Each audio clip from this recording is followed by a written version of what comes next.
Les voy a contar la historia del por qué el primer capítulo del libro El secreto del éxito se titula Educación financiera. Me voy allá por el 2013, que hice mi año social.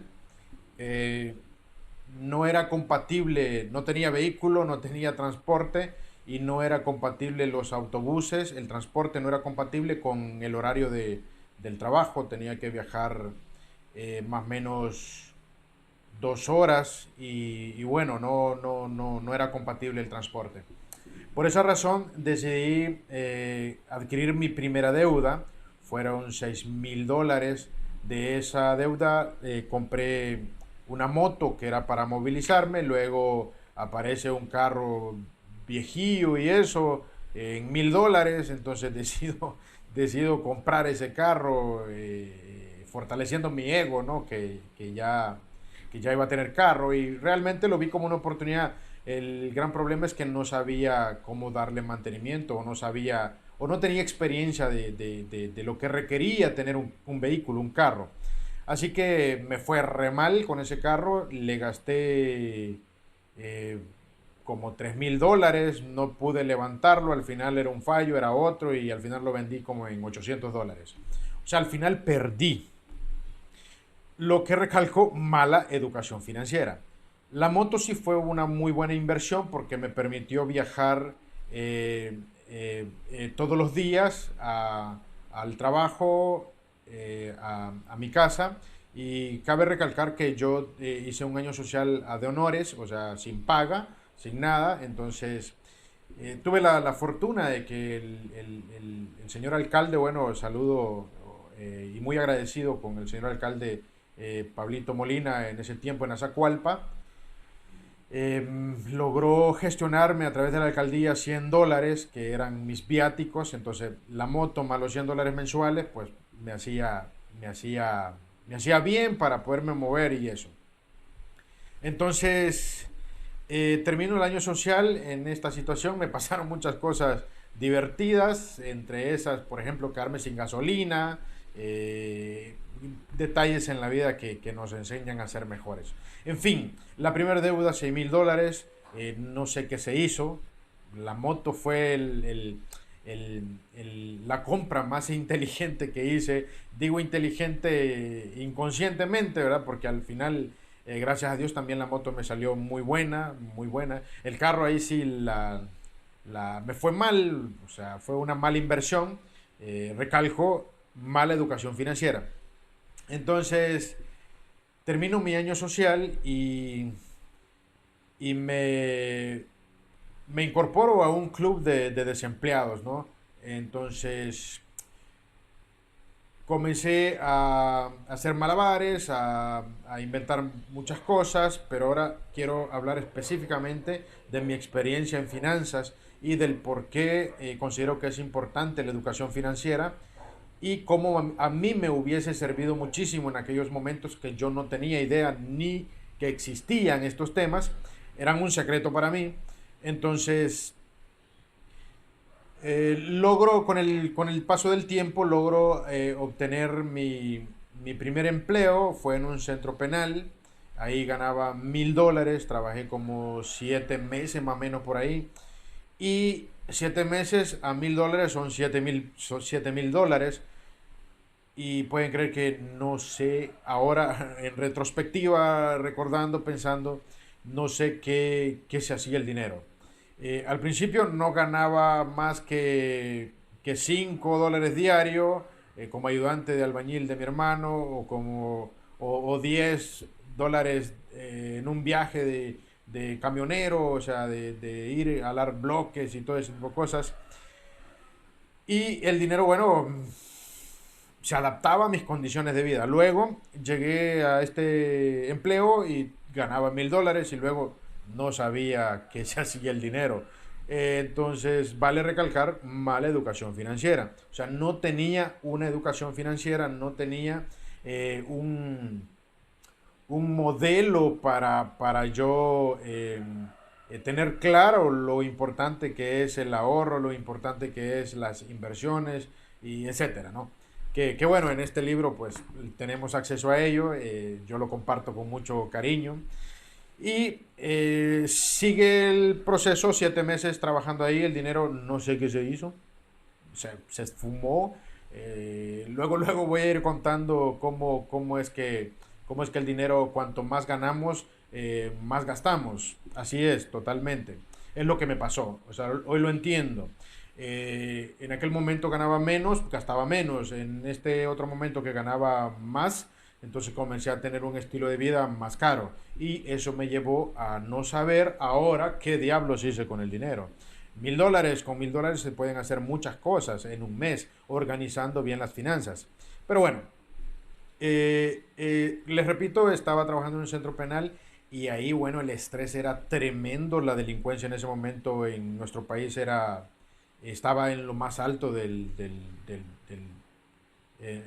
el umbral más alto de delincuencia, o sea, estaba tremendo y yo sentía muchísima energía negativa, muchísimo estrés y para contarles así rapidito, yo daba 1000 vueltas cuando salía del centro penal, daba 1000 vueltas como imaginando que alguien me seguía para ver dónde vivía y todo eso, y al final supongo que siempre se dieron cuenta dónde vivía y eso, pero bueno, pasó el tiempo y se me presentó otra oportunidad en una clínica privada. Iba a tener paz, pero no iba a tener $1000 mensuales, sino que me iban a pagar $500 mensuales con la promesa de pagarme 1500 en un futuro cuando el proyecto funcionara y etcétera. Un montón de promesas que al final no se cumplieron, pero bueno, al final decido cambiar mi sueldo de $1000 a un sueldo de $500 por la paz, por mi seguridad, no solo para mí, sino también para mi familia. Así que esa es la razón por la cual decido renunciar a ese empleo y pues decido cambiarme a un empleo privado. Bueno, en este empleo privado yo ganaba $500, pasó el tiempo, pasaron las cosas y por alguna razón decido alquilar una casa.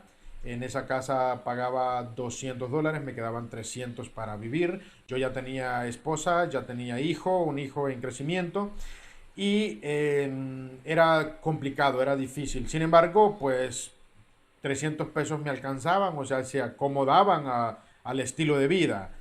Eh, no sé realmente cómo le hacía, pero bueno, son cosas que me fueron enseñando y fui aprendiendo y me fueron dando lecciones y fue lo que fue poco a poco construyendo lo que ahora soy, ¿no?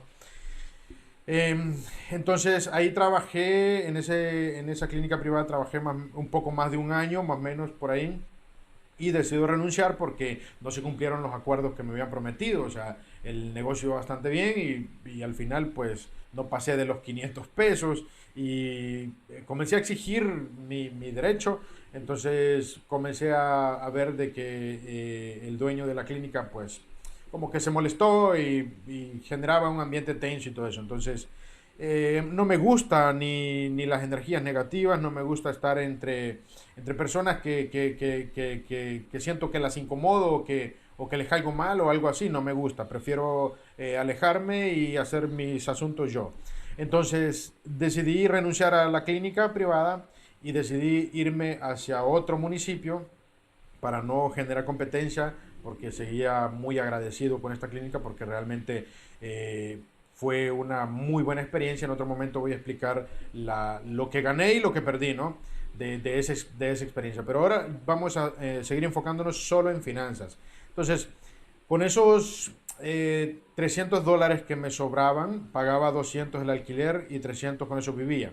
Decido renunciar y me quedaban esos $300 para alquilar un local donde yo pudiese comenzar mi propia consulta privada. Y así fue. Me costaba $300 el local, pues lo pagué así, cash de primera, porque así es, y me quedé a cero. Entonces usé los recursos que tenía, los usé para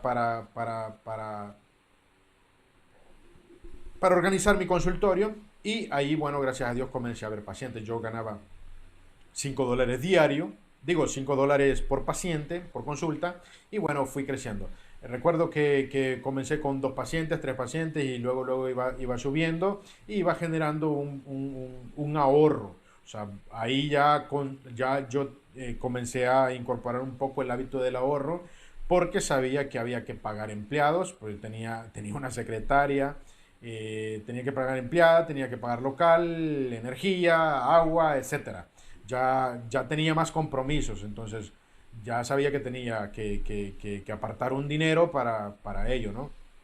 Entonces, eh, en ese momento yo tenía contacto con empresas de homeopatía, empresas de medicina biológica, y los cuales pues me invitaban a distintos cursos, a distintos diplomados, a distintos congresos sobre homeopatía y terapia neural. Bueno, decido participar en todos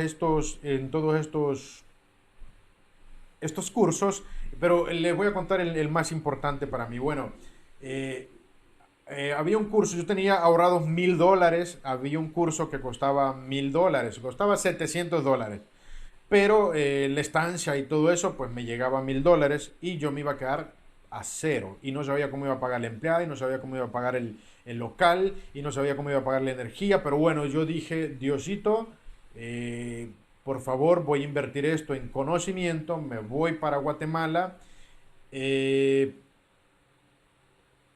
en tus manos dejo todo lo bueno que me puede pasar y solo te pido y deseo que este conocimiento que vaya a adquirir sea para mejor.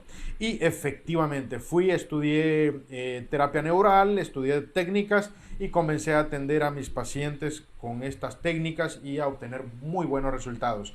Entonces comenzaron a ver mejores ingresos y aumentaron los ingresos, entonces aumentaron las habilidades, aumentaron mis habilidades médicas, mis alternativas de tratamiento, entonces aumentaron lógicamente mi cartera de pacientes y por consecuencia aumentó mis ingresos.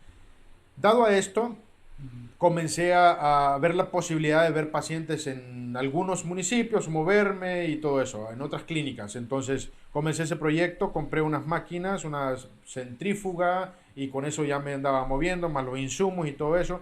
Y decido invertir en un carro, pero esa inversión iba a ser a través de una deuda. O sea, yo iba a adquirir el carro y lo iba a hipotecar en una caja de crédito.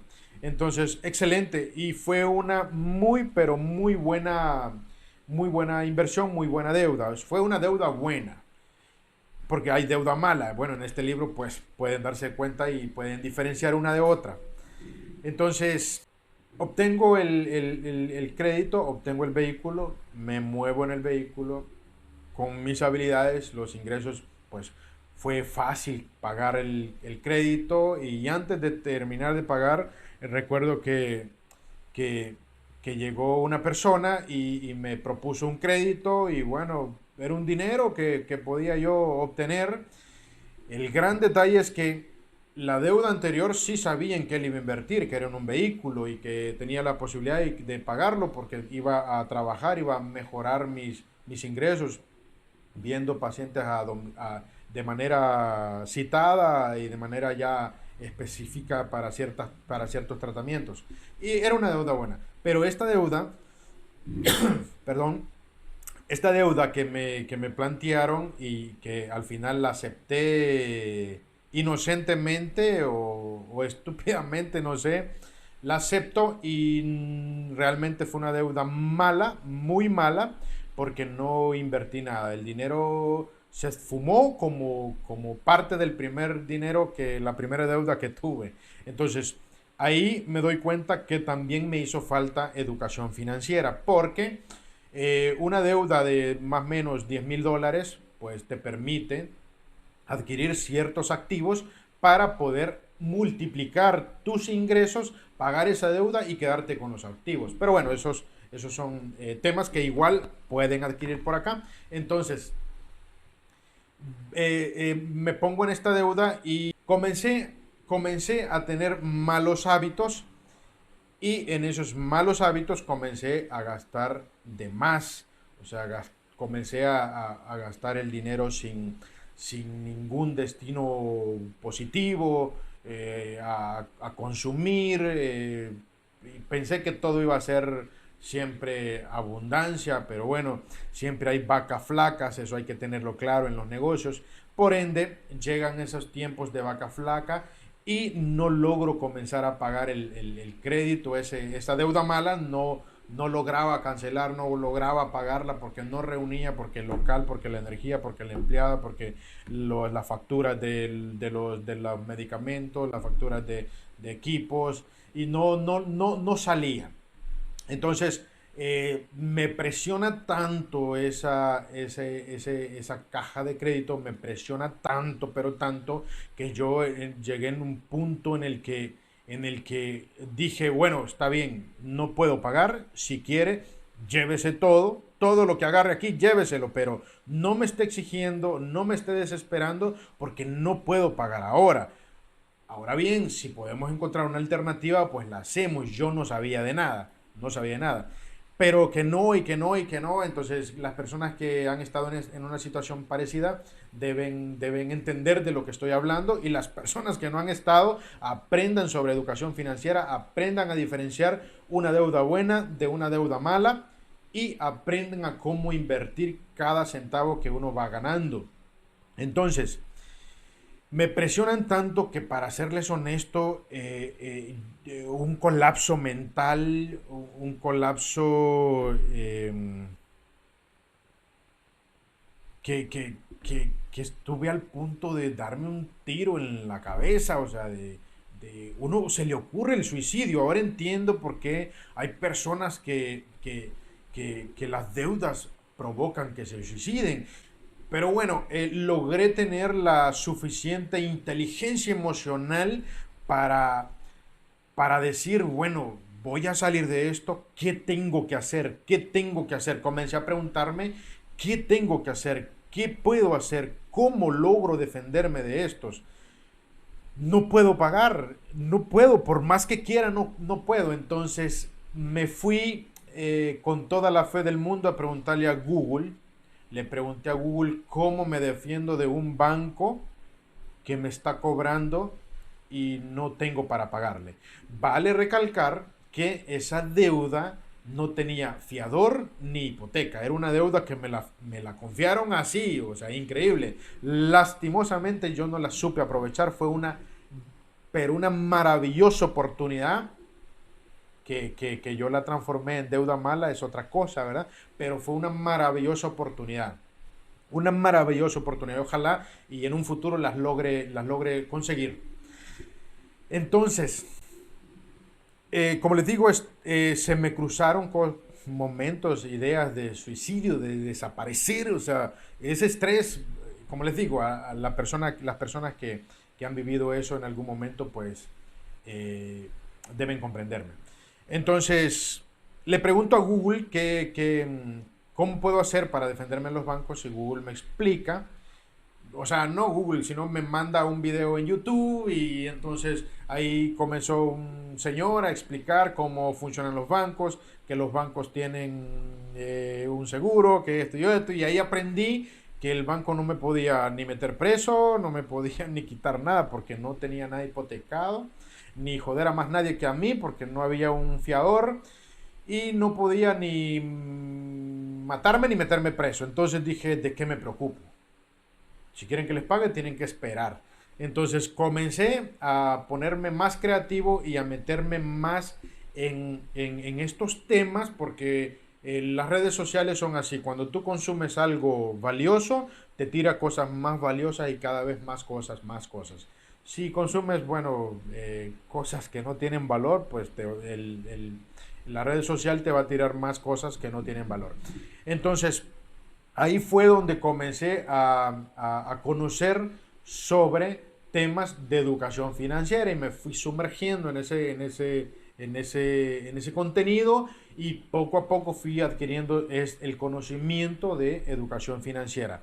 Ahora bien, el conocimiento es la primer parte, porque al principio es un secreto, ahora ya lo conocemos, no es un secreto.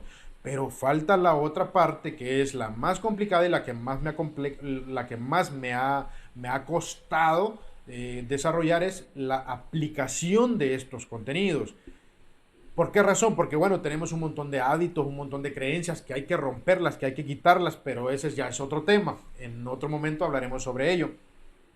Y si quieren saber de ellos, pregúntenme porque luego se me olvida y no comparto eso. Pero sí, ahí comencé a conocer sobre educación financiera, sobre cómo es, sobre una deuda mala, una deuda buena, sobre un activo, sobre un pasivo, sobre un ingreso pasivo, un ingreso activo, distintos activos. Aprendí básicamente lo básico para poder uno multiplicar su dinero de distintas maneras. Entonces, esa es la razón, esa es mi experiencia en educación financiera, por lo cual decido escribir este capítulo en este libro, El secreto del éxito. Repito, se llama El secreto del éxito porque son temas, son conocimientos que para mí eran un secreto. No los conocía. Y ya pueden ver toda la trayectoria en cuanto a mi experiencia financiera, cómo me ha tocado y qué es lo que he aprendido y por qué digo que es sumamente importante que en las familias hablemos de estos temas, en las escuelas hablemos de estos temas, los grupos amigos hablemos de estos temas y al menos personalmente conocer estos temas, indagar en estos temas, aprender de estos temas, lo veo sumamente importante.